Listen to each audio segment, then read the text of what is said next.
All right, you guys, it is time. I've talked about the Xbox Series S. Yeah, S. I get them all mixed up.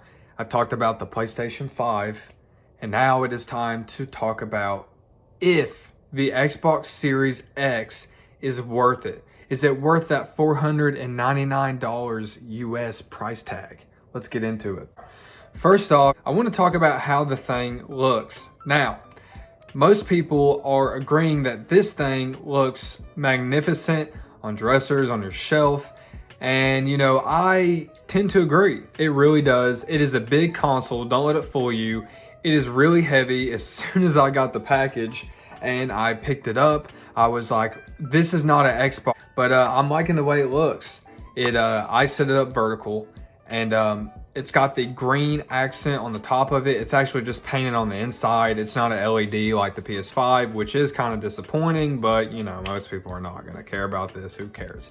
But the console looks pretty good. Now, when we move on to the controller, I am really liking the controller. Xbox took the route this time, just like I talked about on my Series S video. If it's not broke, you do not have to fix it. And that's pretty much the route they took. They did add the share button, and they did add some extra grip on the triggers and the back of the controller, which is really, really nice. I'm really enjoying this thing. Now, when we put it up to par against the PS5 controller, I don't think it's a fair comparison. Both of them are different. I understand this.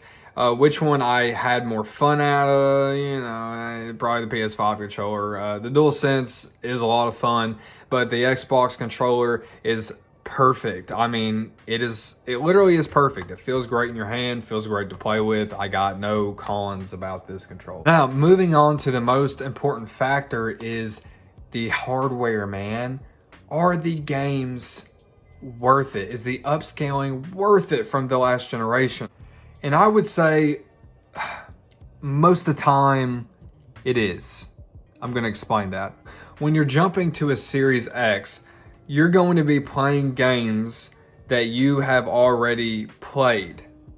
Most of them. If you're coming from the Xbox, a lot of the games that you're going to be playing, you're just going to be playing. But now, most of them are being optimized to do 60 FPS and 4K. Now, this is amazing if you care about stuff like this. I know a lot of people that just care about, as long as it's 1080p, they're going to take it and they want that 60 frames per second, which is understandable.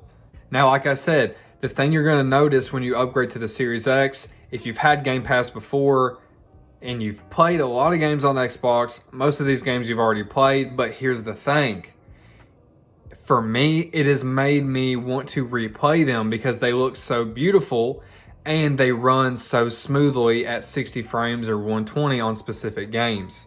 So, for example, what I did, I had Game Pass on my last gen Xbox. I had Game Pass on the Series X. I downloaded the same games. I played them again, but now they were upscaled to 4K and they were running at 60 FPS. It made me enjoy them a lot more, even when it came to competitive play or multiplayer, online play, chilling with your friends, playing Red Dead Online, GTA, whatever. It all felt better. It made me play even more. It's just me. This doesn't have the same effect on everybody. Now, let's go to another important part of the Xbox, is obviously the UI. Now, I talked about this when I talked about the PS5.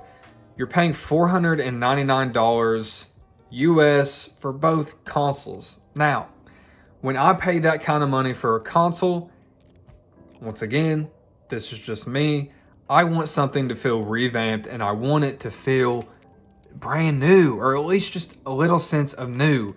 You're not getting that with the Series X. I'm just going to be blunt. They took the route, once again, if it's not broke, don't fix it, for the home screen.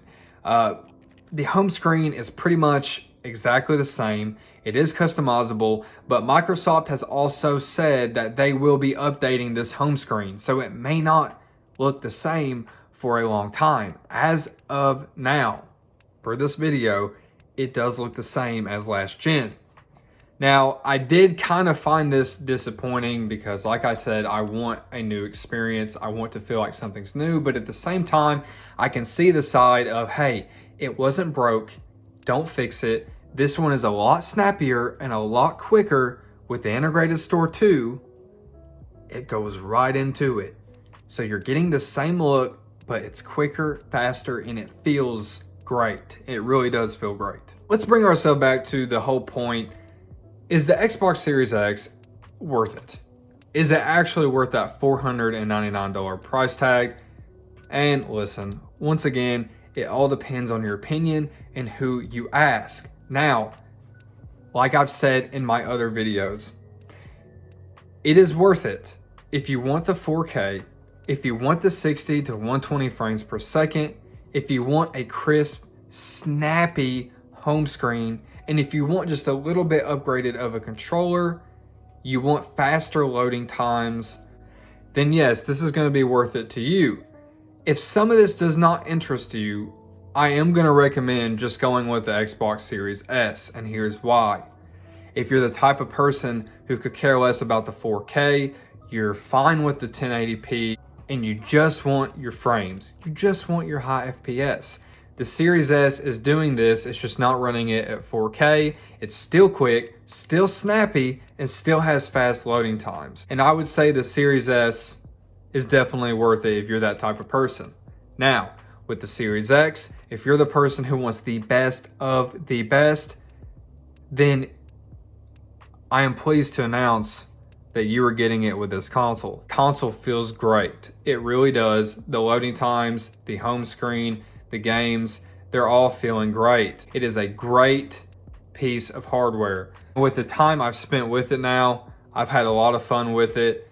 It's just right on launch, it doesn't have as much to offer as say like the PS5 has a few more, launch titles. Xbox doesn't really have anything that stands out besides what you've been playing or what you've been playing on Game Pass. And if you're okay with that, then listen, I'm going to say that the Xbox Series X is very, very much worth it. Series X, hell, the PS5, they're next gen. Well, I guess they're current gen now. All I can say is, listen, great pieces of hardware. You're not going to regret it if you want these things. If you want the best of the best that's out right now. They are amazing. I'm not going to sugarcoat it. Both consoles are, and I understand that everyone is wanting their hands on one right now, and it's really, really, really, really, really hard to get the Series X or the PS5. I understand this.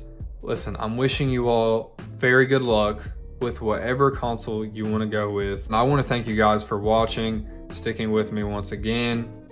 Good luck once again. Be safe out there.